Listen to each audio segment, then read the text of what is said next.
আজ আপনাদের জন্য রয়েছে গল্প লাভ টিউনিং পর্ব 1।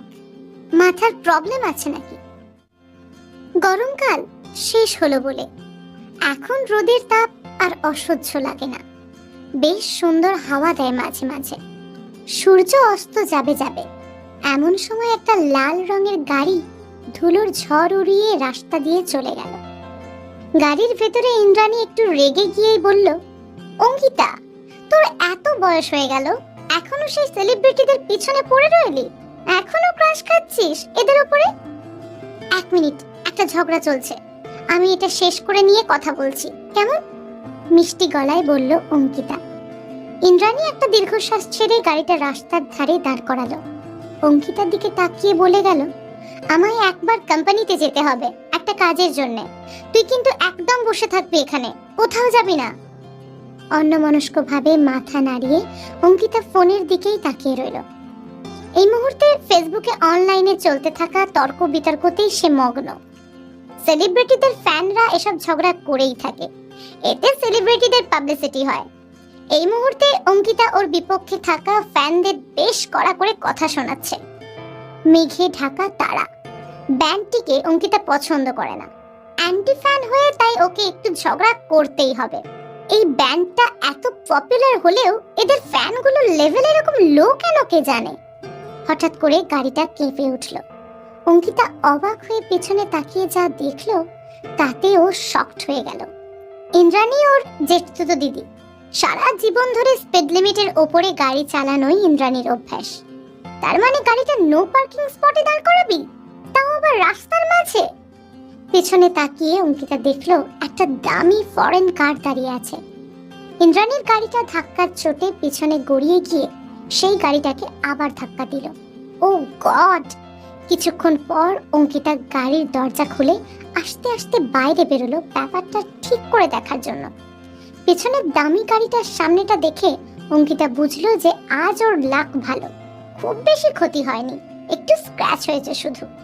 গাড়িটার কালো জানালা উপরে তোলা ছিল, সুতরাং ভিতরের কাউকে দেখা যাচ্ছিল না। কেউ বেরোচ্ছে না দেখে অঙ্কিতা ভাবলো কেউ নেই হয়তো গাড়িতে, আর স্ক্র্যাচটার উপরে হাত বুলিয়ে মোছার চেষ্টা করলো।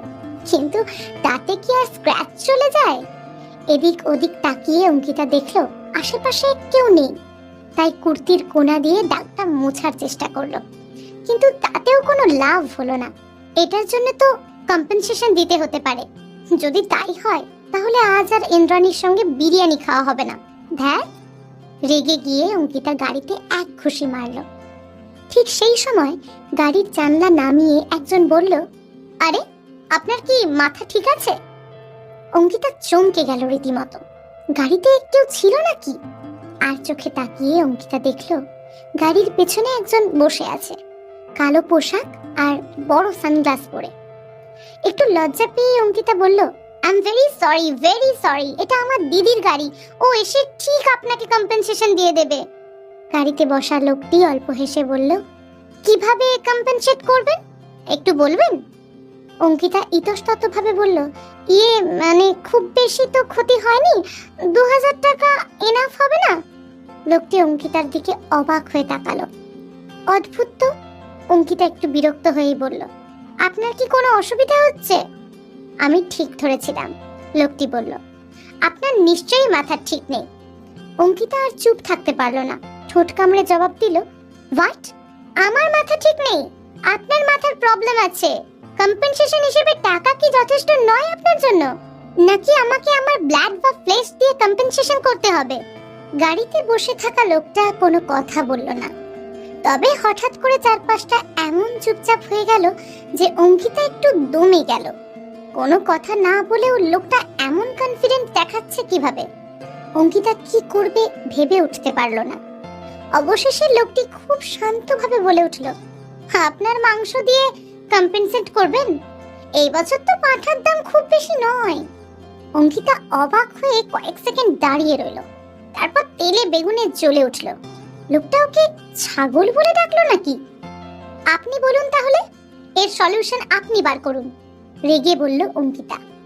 লোকটি কিছু বলার আগে একটি মধ্যবয়স্ক লোক এসে ওদের সামনে দাঁড়ালো এবং গাড়িতে বসা লোকটির দিকে তাকিয়ে বলল, বাবু, একটু দেরি হয়ে গেল, কিছু মনে করবেন না।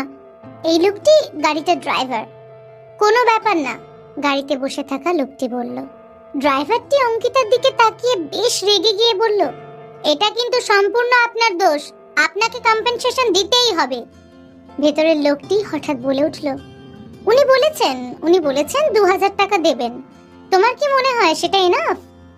ড্রাইভারের চোখ কপালে উঠে গেল। কোমরে হাত দিয়ে সে বলল, 2000? আপনার কোনো ধারণা আছে এই গাড়িটার দাম কত? রিপেয়ার করতেই অন্তত কয়েক লক্ষ লাগতে পারে। আপনি কি জানেন এটা কার গাড়ি? অঙ্কিতা তো সত্যিই জানে না গাড়িটা কার, তাই ও মাথা নাড়ল। ড্রাইভারটি কিছুক্ষণ জোরে জোরে নিঃশ্বাস নিল, নিজেকে শান্ত করার জন্য। গাড়ির ভেতরে বসে থাকা লোকটি বেশ বিনোদিত হয়ে সব দেখছিল। তার চোখ বারবার অঙ্কিতার দিকে যাচ্ছিল। কুর্তি আর জিন্স পরে থাকা অঙ্কিতার খোলা চুল আর মুখের সার্ভ ফিচার্স গুলো বেশ অ্যাট্রাকটিভ। ওর চোখ দুটো বেশ ব্রাইট। অঙ্কিতা কিন্তু বেশ সুন্দরী, আর ও যখন কুর্তি দিয়ে গাড়ির দাগটা মোছার চেষ্টা করছিল, অজান্তেই লোকটার চোখ সেই দিকে চলে গিয়েছিল। লোকটির ফোন দুবার বেজে উঠল। একটু সিরিয়াস হয়ে গিয়ে সে ড্রাইভারকে বলল, আগে আমায় এয়ারপোর্ট নিয়ে চলো, এটা পরে সামলে নিও। লোকটি অঙ্কিতাকে কাছে আসতে বলল। ও কাছে আসায় লোকটি সানগ্লাস খুলে তাকালো অঙ্কিতার দিকে। লোকটি হ্যান্ডসাম বললেও কম বলা হবে।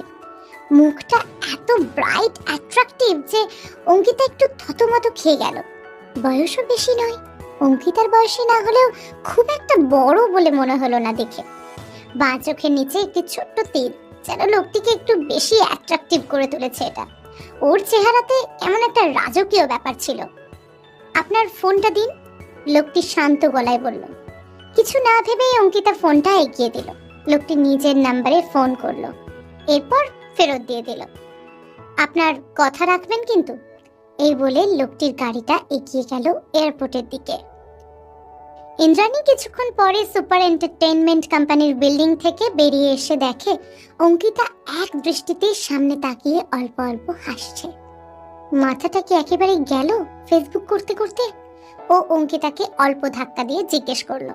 হেসে হেসে অঙ্কিতা উত্তর দিল, আমি এক্ষুনি একটা লোকের সঙ্গে কথা বললাম। আমি যে ব্যান্ডটাকে অপছন্দ করি সেটা লিডারের মতো দেখতে। হঠাৎ অঙ্কিতার মুখের হাসি উধাও হয়ে গেল। ও পাথরের মতো দাঁড়িয়ে রইল। ইন্দ্রাণী অবাক হয়ে বলল, থেমে গেলি কেন? তুই তো বলতেই থাকিস এদের নিয়ে। তাড়াতাড়ি ফোন বার করে অঙ্কিতা ফেসবুক খুলল। যেই পোস্টটা নিয়ে কিছুক্ষণ আগে ও ফ্যানদের সঙ্গে ঝগড়া করছিল সেটা দেখে ও চমকে গেল। গাড়িতে বসা ওই লোকটা আসলে আর কেউ না, মেঘে ঢাকা তারা ব্যান্ডের লিডার সিংহ। গল্পের পরবর্তী অংশ শোনার জন্য শুনতে থাকুন পকেট এফএম।